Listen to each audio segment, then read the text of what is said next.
Good morning, dear student. I hope you are enjoying your holidays. And now we start our online study with a great energy. And today we will start our first chapter of biology, that is the living world. ये chapter start करने से पहले बेटा मैं आपको बताती हूँ that कि हम जो इस चैप्टर में है 4 टॉपिक्स को कवर करेंगे. First one is what is living. Living होते क्या हैं, कौन से कैरेक्टरिस्टिक्स होते हैं जो हमें लिविंग और नॉन लिविंग में डिफ्रेंशिएट करने में हेल्प करते हैं, वो सब हम इस चैप्टर में जानेंगे. Second is taxonomical and systematics. Third is taxonomic categories and fourth is taxonomic aids. So हम अपना फर्स्ट टॉपिक स्टार्ट करते हैं, living. What is living. So कौन से कैरेक्टरिस्टिक्स होते हैं जो हमें डिफ्रेंशिएट करने में हेल्प करते हैं कि whether it is living and whether it is non living. So हम एक ट्रिक से याद करेंगे, GRMC. किसे बेटा? GRMC.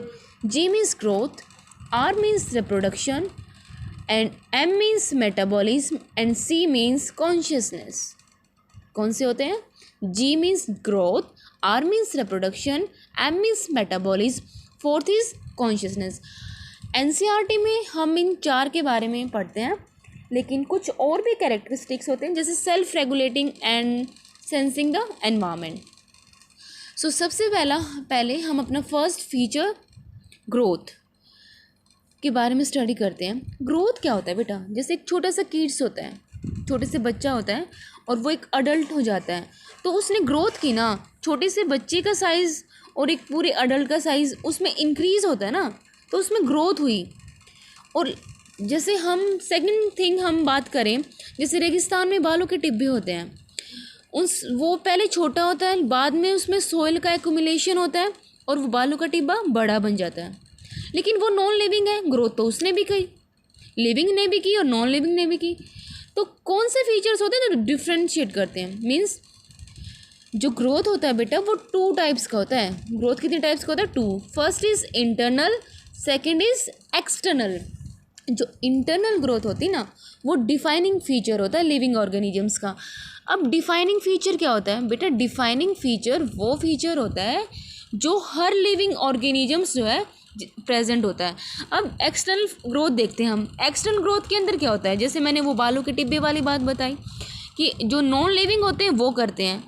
अब हमारी जो एक्सटर्नल, जैसे एक्सटर्नल ग्रोथ में क्या होता है कि the growth is from outside accumulation of material in any body. So जो इंटरनल ग्रोथ और एक्सटर्नल ग्रोथ में डिफरेंट ये होता है बेटा कि जो इंटरनल ग्रोथ होती है वो इनसाइड द बॉडी होती है. जैसे internal growth is inside the body and external growth is outside the body. So internal growth is defining feature means जो हर living organisms शो करते हैं. external growth हमारा defining feature नहीं है. अब जैसे ग्रोथ है, ग्रोथ होती क्या है? ग्रोथ के अंदर बेटा साइज ऑफ सेल और number of cell both increase करते हैं, size of cell and number of cell. और एक चीज़ हम ध्यान रखेंगे, जैसे जो मल्टी सेलुलर ऑर्गेनिजम्स होते हैं उसमें ग्रोथ और रिप्रोडक्शन दोनों सेपरेट चीज़ें होती हैं. लेकिन जो यूनिसेलुलर होते हैं बच्चों, उसमें ग्रोथ अलग होती है, ग्रोथ और रिप्रोडक्शन सेम होते हैं. जैसे हम अमीबा का एग्जांपल लेंगे, हम सेकंड चैप्टर जो आपका उसमें डिस्कस करेंगे. जो अमीबा होता है वो ग्रोथ करता है और ग्रोथ के साथ साथ वो रिप्रोड्यूस करता है. जैसे एक जो सिंगल अमीबा होता है वो 2 में टूट जाता है, न्यूक्लियस का डिवीज़न होता है, जैसे मैंने दिखा रखा. पहले एक सिंगल ऑर्गेनिजम्स है, वो ग्रोथ करेगा और ग्रोथ करता करता वो 2 में डिवाइड हो जाएगा. लेकिन मल्टी सेलुलर, कभी आपने ह्यूमन बींग्स को देखा है कि ग्रोथ करते करते रिप्रोडक्शन हो गया? नहीं, आफ्टर मैच्योरिटी लेवल रिप्रोडक्शन होता है. सो ग्रोथ में हमने क्या किया, पढ़ा कि सबसे पहले तो जो ग्रोथ होती है वो 2 टाइप्स की होती है. एक होती है internal growth and second is external growth. Internal growth होती है वो इनसाइड द बॉडी होती है, और एक्सटर्नल ग्रोथ क्या होता है? Accumulation of body on any body. ठीक है. And internal growth is our defining feature. Now sorry reproduction. G means growth and R means GRMC. हमने लर्न किया था ना, G means growth, R means reproduction, M means metabolism and C means consciousness. So second is reproduction. Reproduction क्या होता है बेटा? Reproduction means it is a process in which offspring are produced. Reproduction two type का होता है. First is sexual and second is asexual reproduction. Sexual reproduction में क्या होता है? Fusion of gametes. And asexual reproduction में क्या होता है? Never fusion of gamete. अब जैसे हमने बात की थी, जैसे इंटरनल ग्रोथ है वो हमारा डिफाइनिंग फीचर था, लेकिन रिप्रोडक्शन होता है बच्चों वो डिफाइनिंग फीचर नहीं होता. जैसे इनफर्टाइल कपल्स होते हैं. अब बेटा जैसे हमने बात की थी इंटरनल ग्रोथ है वो हमारा डिफाइनिंग फीचर था, लेकिन reproduction is not a defining feature. Means reproduction her living being के लिए ज़रूरी नहीं होता. डिफाइनिंग फीचर वो होता है जो हर लिविंग बीइंग के लिए ज़रूरी होता है, लेकिन रिप्रोडक्शन जो होता है वो डिफाइनिंग फीचर नहीं होता. जैसे इनफर्टाइल कपल्स होते हैं वो ग्रोथ तो करते हैं लेकिन रिप्रोड्यूस नहीं करते, तो reproduction is not a defining feature. जैसे हम एक एग्जांपल लेते हैं म्यूल, जिसे हम खच्चर बोलते हैं. वो बेटा फीमेल हॉर्स और मेल डोंकी के फ्यूज़न से हम क्या होता है? म्यूल रिप्रोड्यूस होता है. लेकिन जो म्यूल होता है वो रिप्रोडक्शन नहीं करता. वो क्या होता है? इंटर स्पेसिफिक हाइब्रिड होता है.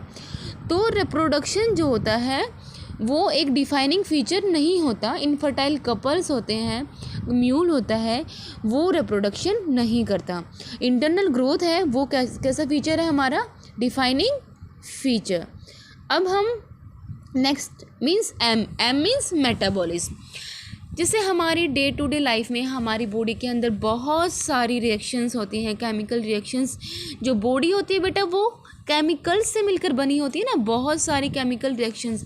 तो जो बॉडी के अंदर इनसाइड अवर बॉडी बहुत सारी रिएक्शंस चलती रहती हैं जिनको हम क्या बोलते हैं? Metabolic reactions. सो मेटाबॉलिज्म जो होता है वो लिविंग्स के लिए क्या होता है? Defining feature. जो लेकिन इसमें भी जैसे हमारी जैसे लैब होती है वहाँ भी हम रिएक्शंस करते हैं. तो आप बोलोगे कि मैम रिएक्शंस तो हमारी आउटसाइड द बॉडी भी होती है. यस, लेकिन बेटा cellular nature is defining feature. जो हमारी सेल्स के अंदर जो हमारी बॉडी सेल से मिलकर बनी होती है ना, सो डेफिनेशन में थोड़ा सा चेंज है. Metabolic reactions occurring inside the cell is defining feature. जो मेटाबॉलिक रिएक्शन एक सेल के अंदर होती हैं वो डिफाइनिंग फीचर होता है. And our second point is cellular nature is defining feature. जो सेलुलर नेचर होता है ना वो एक डिफाइनिंग फीचर होता है. Fourth C means consciousness.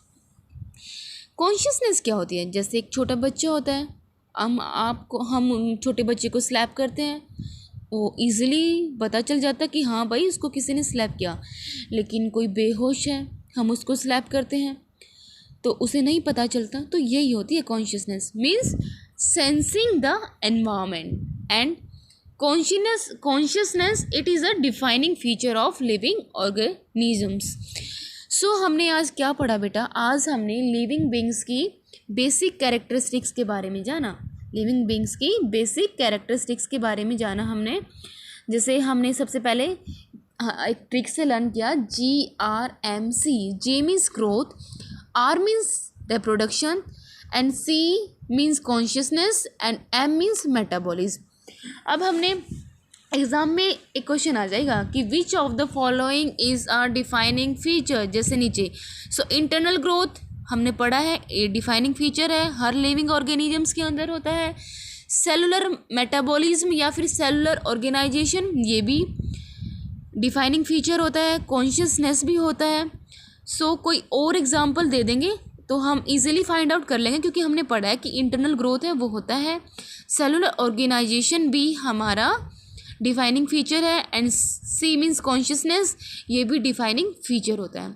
सो ये जो बेटा हम अगर वीडियो आपको अभी टॉपिक क्लियर ना हो तो वीडियो आप दोबारा देखें, और साथ के साथ मैं रिक्वेस्ट करूँगी बेटा कि आप अपने हैंड रिटन नोट्स साथ साथ प्रिपेयर करें, और चैप्टर कंप्लीट होने के बाद मैं आपको कंप्लीट PDF दूँगी, ठीक है.